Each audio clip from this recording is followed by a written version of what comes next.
Dr. Mark Jangizi here with your Science Moment. Today I'm going to talk about one of the more psychological reasons for why many people joined the chorus on face coverings and vaccines and mandates and so forth.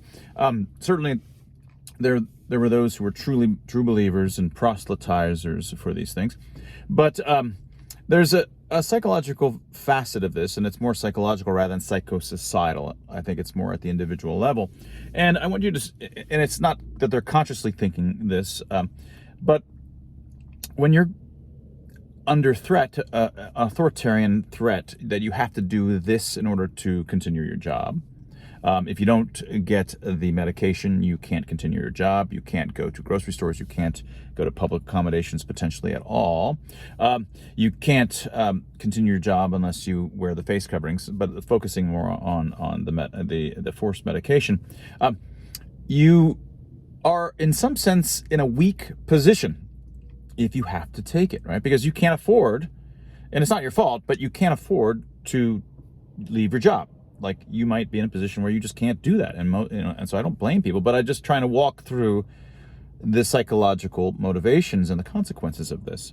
So some folks are fine; they're just like, I had to do it, and their tails between their leg, and they just like, I had to do it. Like, I can't afford to just flout my job. I need my job, so I have to take the risks in an unnecessary medication for that purpose. But some people may not be relaxed in that way, and if you admit that you were insufficiently independent in some sense to just flout your job and say, no, I just left my job, right? Because there are some people that say, I refuse to do it, I left my job, and so there's a strength there, and you might then feel like you're a coward, and you're either a coward or you are weak to bend and take a medication that you didn't feel that you needed in order to keep your job, right?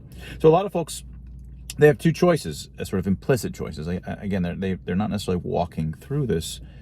And so one is to admit weakness. You're like, I can't do that. Good for you that you're able to, to say no and move to another job and have that kind of flexibility, or we're willing to take that risk, but I can't, and I'm not willing to do that. That's one way to react. But the other is to instead climb on board and say, no, I am doing this not because I'm weak, but because I'm part of that clan. That then prevents you from having to say that you are weak. You just say, no, I was part. Everybody should do that. And you are tricking yourself into believing that you were part of it, and you might thereby become part of the safety cult. But really, the motivation inside was to not feel weak. You want to feel strong in your decisions, and the best way to feel strong is to have a justification that it really is something that you wanted to do. Right? You did it because you're a good person doing the right thing, making a sacrifice for society.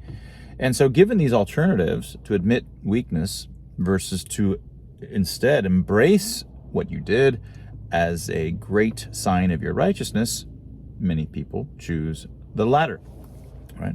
And that was your Science Moment. Go get yourself a copy of Dr. Tim Barber and my new book, Expressly Human: Decoding the Language of Emotion.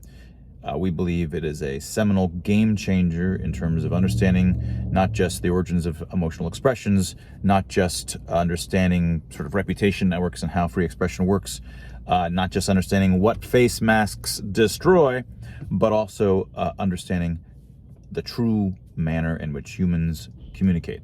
And that was your Science Moment.